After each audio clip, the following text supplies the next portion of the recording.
வணக்கம். இன்றைய இந்த ஆழமான அலசலுக்கு உங்களை வரவேற்கிறோம். அதாவது ஏப்ரல் 30, 2026 நிலவரப்படி மேற்கு வங்க சட்டசபை தேர்தல்ல நடந்த ஒரு பெரிய திருப்பம் பத்தி தான் நம்ம இன்னைக்கு பேச போறோம். ஆமா. இன்னைக்கு நாம எடுத்துக்கிற தரவுகள் பாத்தீங்கன்னா ரொம்பவே சுவாரஸ்யமான சில விஷயங்களை வெளிப்படுத்துது. கரெக்ட். இப்போ ஒரு நிமிஷம் கற்பனை செஞ்சு பாருங்க. ஒரு பெரிய ஃபேக்டரியில லட்சக்கணக்கான மெஷின்கள் ரொம்ப சீரா ஓடிட்டு இருக்கு.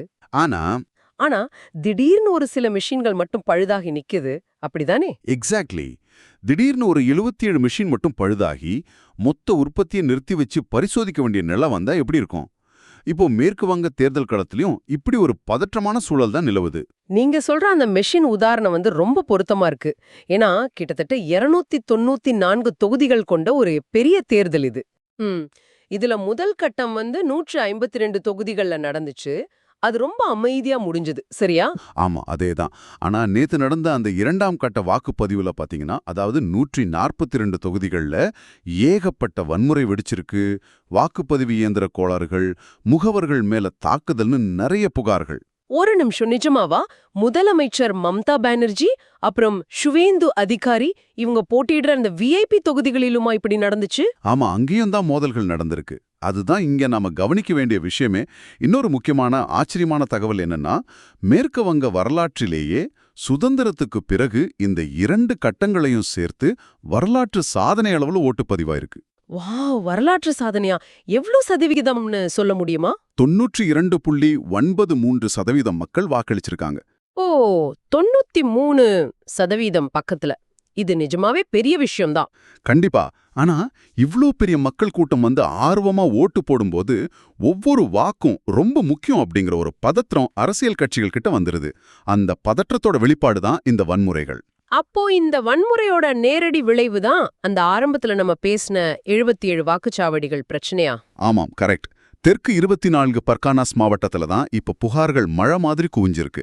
அங்க இருக்கிற 4 தொகுதிகள்ல உள்ள 77 வாக்குச்சாவடிகள்ல தான் மறு வாக்குப்பதிவு வேணும்னு கோரிக்கை வந்திருக்கு. அப்படியா? அந்த 4 தொகுதிகள் பத்தி கொஞ்சம் விவரமா சொல்ல முடியுமா? பால்டா தொகுதியில 32, டைமண்ட் ஹார்பர்ல 29, மக்ராஹட்ல 13, அப்புறம் பஜ்பஜ் தொகுதியில 3. இப்படி ரொம்ப துல்லியமா புகார்கள் வந்திருக்கு. இவ்ளோ துல்லியமா புகார்கள் வந்திருக்குன்னா தேர்தல் ஆணையம் இதுக்கு என்ன நடவடிக்கை எடுக்க போறாங்க? அதாவது தேவைப்பட்டா நாளைக்கே வெள்ளிக்கிழமையே மறுவாக்குப்பதிவு நடத்தலாம்னு தேர்தல் அதிகாரி சொல்லியிருக்காரு. ரொம்ப விரைவா அவங்க ஆலோசனை பண்ணிட்டு இருக்காங்க. இங்கதான் விஷயம் ரொம்ப சுவாரஸ்யமா ஆகுது. இவ்ளோ சீக்கிரமா அவங்க நடவடிக்கை எடுக்கிறது தேர்தல் நடைமுறையோட வெளிப்படைத்தன்மையை ரொம்பவே பாதுகாக்குது. நிச்சயமா. ஏன்னா இந்த ஒரு மாவட்டத்தோட பதற்றம் ஒட்டுமொத்த மாநிலத்தோட அரசியல் எதிர்பார்ப்புகளை பிரதிபலிக்குது.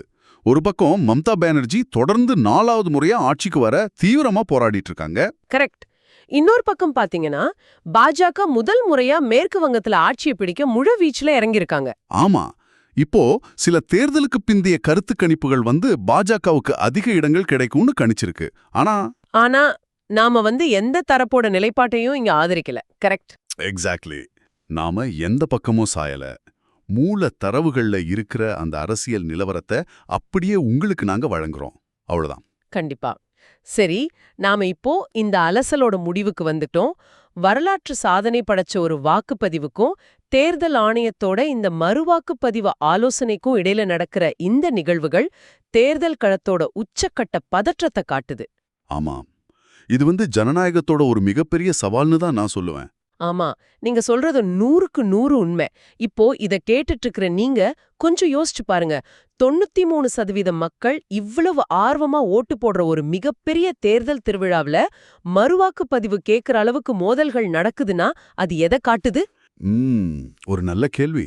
மிகப்பெரிய அளவுல மக்கள் பங்கேற்பு இருக்கு.